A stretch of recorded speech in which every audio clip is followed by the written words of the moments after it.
तो डैशबोर्ड को डिज़ाइन करने से पहले मैं थोड़ा सा आपको बता देता हूँ कि डैशबोर्ड में बनाना क्या है। तो यहाँ पर मैं आपको दिखा देता हूँ कि देखिए डैशबोर्ड हमारा कुछ इस टाइप का रहेगा। तो यहाँ पर आप देख सकते हो ऊपर में डैशबोर्ड लिखा हुआ रहेगा। फिर आपको यहाँ 3 गो रो रहेगा। पहला रो में आपका मूवीज़ का सारा बटन्स रहेगा, add movie, update movie, delete movie, और या फिर उसके बाद टीवी शोज़ का सारा बटन रहेगा। और लास्ट वाला रो में सर्वर को मैनेज करने का बटन्स रहेगा, जैसे कि आप सर्वर को रिस्टार्ट पावर ऑफ कर सकते हैं, सर्वर का स्टेटस चेक कर सकते हैं, या फिर एडमिन डैशबोर्ड से आप लॉग आउट भी कर सकते हैं। ओके, तो इस टाइप से हमारा कुछ डैशबोर्ड बनेगा। ओके, तो डैशबोर्ड में क्या रहेगा अब कि यहाँ पर हम लोग एक सबसे पहले क्या बनाएंगे, एक डैशबोर्ड बॉक्स बनाएंगे। ठीक है, डैशबोर्ड बॉक्स रहेगा, उसके अंदर ये H1 टैग रहेगा, डैशबोर्ड लिखा हुआ रहेगा। उसके बाद फिर डैशबोर्ड बटन्स बनाएंगे जिसके अंदर ये सारा बटन्स रहेगा।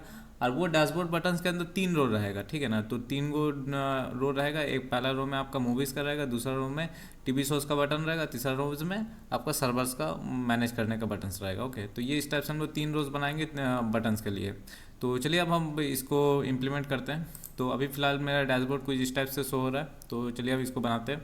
तो मैं वापस से आ जाता हूँ यहाँ पर, और यहाँ पर मैं डैशबोर्ड में आ गया हूँ।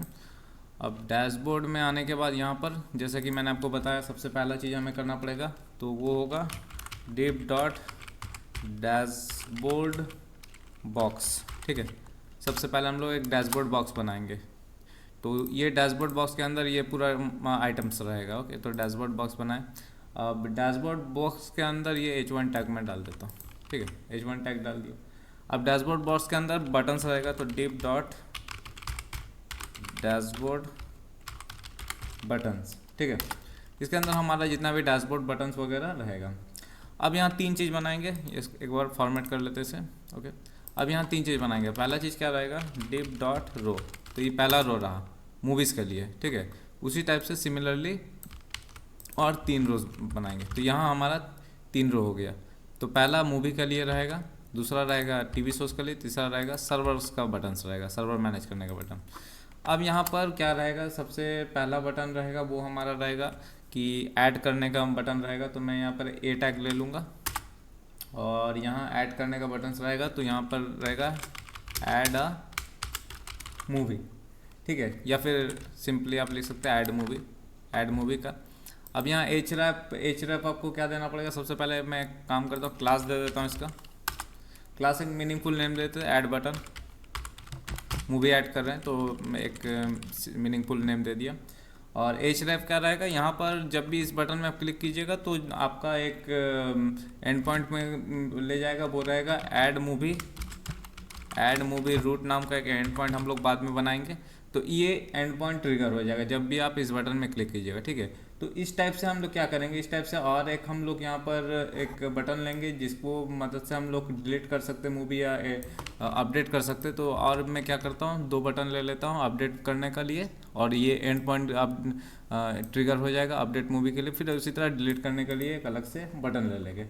और लास्ट में और एक बटन हम लोग लेंगे कि सारा मूवी स्कैन करने का एक बटन ले लेंगे। ठीक है, तो ये मैंने इस तरह बना लिया। और सिमिलरली बाकी सब भी हम लोग उसी तरह बनाएंगे। तो बाकी सब में भी मैं काम करता हूँ, बाकी सब में भी मैं सेम तरीके से बना लेता हूँ। ये हो गया हमारा टीवी शोज़ का रुकिए फॉरवर्ड, ये हमारा टीवी शोज़ का बटन्स हो गया। तो add TV shows, update TV shows, और एंड पॉइंट ये खुल जाएगा, add shows route, update shows route, ये सब एंड पॉइंट। ठीक है, अब लास्ट वाला जैसा कि मैंने आपको बताया था कि सर्वर मैनेज करने के लिए हम लोग एक बनाएंगे। तो लास्ट वाला हमारा ये सर्वर मैनेज करने के लिए रहेगा। ठीक है, और यहाँ पर देख सकते हैं ऐड बटन। ये ऐड बटन इसलिए नाम दिया क्योंकि ये ऐड जो कलर रहेगा वो सिमिलर रहेगा CSS इस बटन में जो रहेगा उसी CSS इसमें भी रहेगा।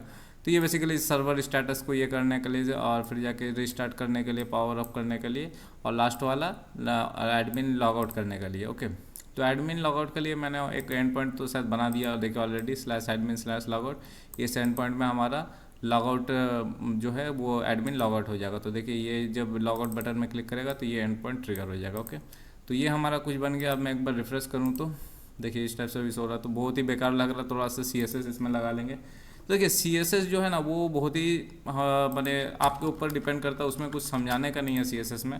तो मैं CSS से काम करता हूँ, जल्दी से इसमें CSS लगा लेता हूँ। CSS सेल्फ एक्सप्लेनेटरी होता है, उसमें कुछ समझाने का नहीं होता, और अपना अपना सबका अलग अलग स्टाइल होता है चीज़ों को बनाने का, कलर देने का।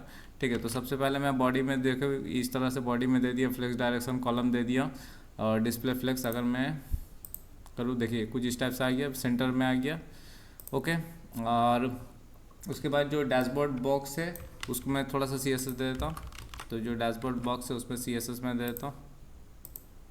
ठीक है, तो ये यहाँ एक डैशबोर्ड का बॉक्स बन गया है। ओके, और फिर H1 टैग में भी थोड़ा सा दे देते हैं CSS। तो देखिए H1 टैग का थोड़ा CSS दे दिया।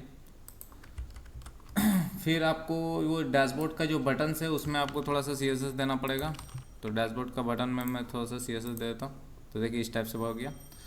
अब जैसा कि मैंने आपको बताया था, जो रो वाइज हम लोग ये चेंज कर देंगे, तो यहाँ पर रो का हम लोग दे दिए डिस्प्ले फ्लेक्स कर दिए, जस्टिफाई कंटेंट स्पेस बिटवीन, और यहाँ पर विद और मार्जिन बटन दे दिए। ओके, तो देखिए इस तरह से हुआ।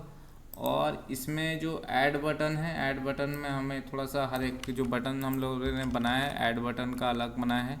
तो देखिए ऐड बटन जितना भी है सब में चेंजेस हो जाएगा, ऐड बटन का आ गया। उसी तरह अपडेट और डिलीट और स्कैन ऑल का बटन, इसको भी हम लोग यहाँ पर CSS दे देते हैं।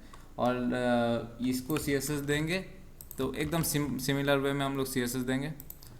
देखिए अभी मैं करूँगा तो देखिए इस तरह से बना। लॉग आउट बटन बाकी है, लॉग आउट को भी दे देते हैं, उसको भी। तो लॉग आउट बटन भी एक काम करते हैं, उसको भी दे देते हैं।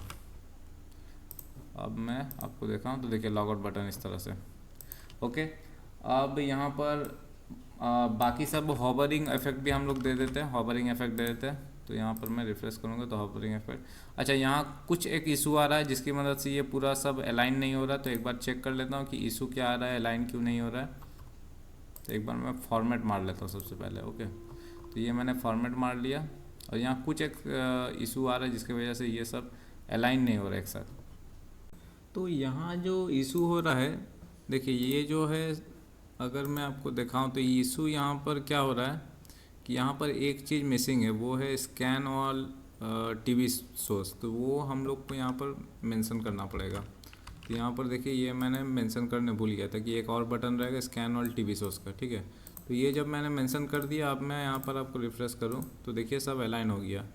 तो इस तरह से सारा चीज़ अलाइन हो गया सही से। ओके, और CSS सेल्फ एक्सप्लेनेटरी, इसमें कुछ समझाने का नहीं है, सब कुछ सिमिलर है। जैसे कि बटन में फ्लेक्स 1 दे दिए हैं, मार्जिन थोड़ा सा दे दिए हैं, और पैडिंग वगैरह दे दिए बटन में। जैसे कि ऐड बटन में हम लोग ग्रीन कलर दिए हैं, और बटन का टेक्स्ट रहेगा वाइट कलर, टेक्स्ट डेकोरेशन हटा दिए हैं, और टेक्स्ट का जो अलाइनमेंट है वो सेंटर कर दिया ताकि सब कुछ ये सेंटर में रहेगा, बटन के सेंटर में टेक्स्ट रहेगा। फॉन्ट वेट थोड़ा बोल्ड कर दिए हैं, बॉर्डर रेडियस थोड़ा दे दिए हैं, और ट्रांजिशन बैकग्राउंड कलर में। ठीक है, तो इस तरह से सारा बटन हम लोग का बन गया। ओके, तो ये हमारा डैशबोर्ड बन गया है।